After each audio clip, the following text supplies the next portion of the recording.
السلام عليكم، مرحبا بكم في فيديو جديد على القناة. اليوم جبت لكم واحد الكوتي سريع وسهل سهل، والاهم انه اقتصادي وبنين ورائع، تيحمر وجه غزال. واحد الكوتي كيجي روعة في المذاق. هو واحد الكيك، وكيك سهل وبسيط، وكيجي رائع. انتم كما كتلاحظوا راه كيجي غزال وهشيش، مذاق روعة. وحتى التزيين راه رخيص وفي المتناول، واللي كاين عندك في الدار غتقضي به ان شاء الله. هانتوما كما كتشوفوا الكيك راه كيجي رائع رائع، وكيجي بحجم كبير، والاهم انه ما فيهش مقادير كتار. دوزو المقادير وطريقه التحضير. هنايا في المقادير ان شاء الله غنحتاجو الدقيق الفورس مزيان، نحتاج زلافه ديال سنيده، نحتاج دانون ديال الفاني او البنان، 3 البيضات، 3 الخمارات وفاني، كاس زيت كبير، ونص كاس ديال الزيت ديال الماء. غناخد داك الزلافه ديال سنيده، غنوضعها في واحد الاناء، غنضيف عليها البيض. هنا عندي غير 3 البيضات كافيين كيعطيو كميه كبيره ما شاء الله. هنايا كندير البيض مع سنيده باش يطربوا ليا مزيان. نخدمهم هما وسنيده، ما تحتاجوش طراب كهربائي، غير بالفوي ديال اليد صافي. صافي غنضيف الزيت. بغيتو ديروا في اللاطه الكبيره ديال الفران دوبلوا المقادير، فهي كتعطي كميه جد مهمه كبيره، كتعطي تبارك الله ما شاء الله كميه كثيره. هنا ندير دانون،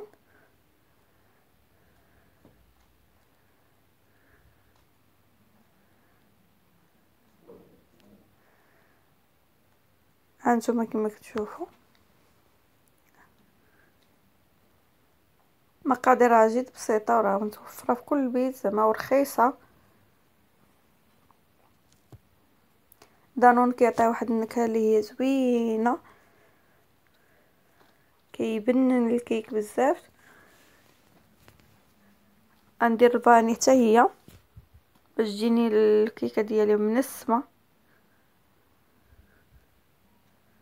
نخلط الكل مزيان، وهنا ضروري من الماء. راكم عارفين انا الكيك ديما تنستعمل فيه الماء باش كيجي طري بزاف، كيجي مكينشفش. واخا تبقى الكيكه عندك يومين 3 ايام ما تنشفش الكيكه، تبقى بحال يلا عاد طابت. انا عندي 3 ديال الخمارات، ضروري كندوزهم في الصفايه باش ما توقعش داك الحبيبات اللي يكونوا في الخمارات.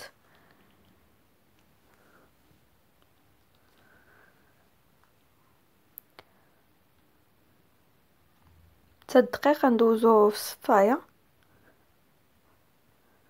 هنايا عندي دقيق الفورس. هنا ندير الكميه على حسب الدقيق. كاين اللي كيتشرب، كاين النوعيه اللي كتشرب دغيا، وكاين النوعيه اللي لا، فتبقى القياس على حسب الخليط، ما يكونش ثقيل ما يكونش خفيف بزاف. غنوريكم الخليط كيفاش جا في التالي.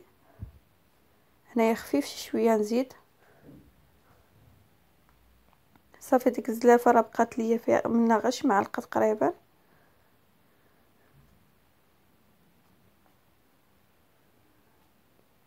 هانتوما شوفوا الخليط كيف جا.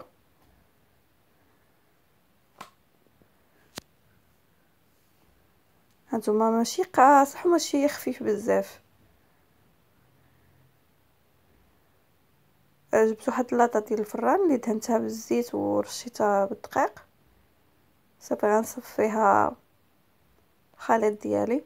هنا كان بامكاني ندير في المول العادي، هاد الكيك العادي، ولكن انا بغيتها تجي رقيقه،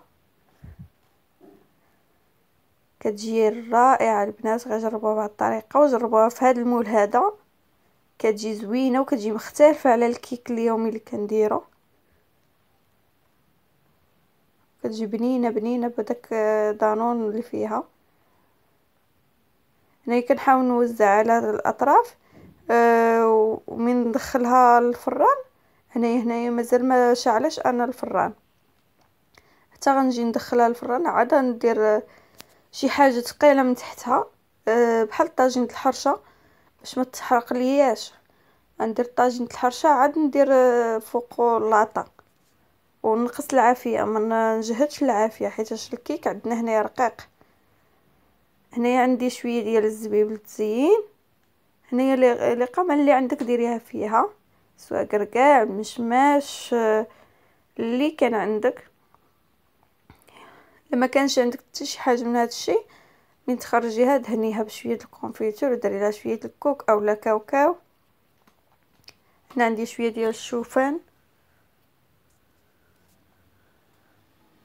الشوفان كيجي فنه البنات، كنصحكم تبقاو تستعملوه في هاد الاشياء بحال هكا ديال الكوتي ولا الفطور، كيجي رائع البنات. هو راه صحي، راكم عارفين المزايا ديالو. هنايا راه غير نص كيلو ديال الشوفان، عرفتي راه شحال تيدوز لك زعما فيه كميه كثيره.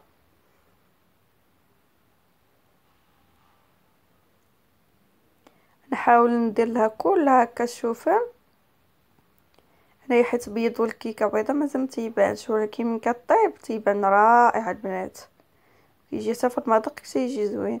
عندي هنايا حتى شويه ديال اللوز مهرمش ما محمرش، هنايا غير اللوز عادي هرمشته. راه ملي كيدخل الفران راه كياخد داك التقرميله ديال الحراره. صافي نحاول نوزع بحال هكا. هنا قلت لك القامه اللي عندك ديريها فيها. انت اللي عندك في الدار غتقدري ديريه فيها، انا هادشي اللي عندي متوفر. صافي غندخلها للفران كما قلت لكم، نرجعوا في الشكل النهائي. هذا هو الشكل النهائي ديال الكيك، كيجي رائع البنات، كيجي رطب رطب رطب. الرطوبيه ديال هاد الكيك غزاله ومهوي وفتي، كيجي تيدوب في الفم، تيجي بمذاق رائع وشكل مختلف على داك اللي على الكيك اللي كنديرو يوميا. من تدير الطريف في الفم ديالك تتلقاي هكا ما تمضغي زوين، تبقى داك التقرميشه ديال هذاك الفواكه اللي درنا عليها، كيجي زوين البنات. ما تنساونيش من الجيم ديالكم، تابوناو في لاشين، تصيفطوها للبنات والحباب والعائله حتى هما يتعلموا الكيك ساهل. بسلامه، الى اللقاء، الى فيديو قادم ان شاء الله.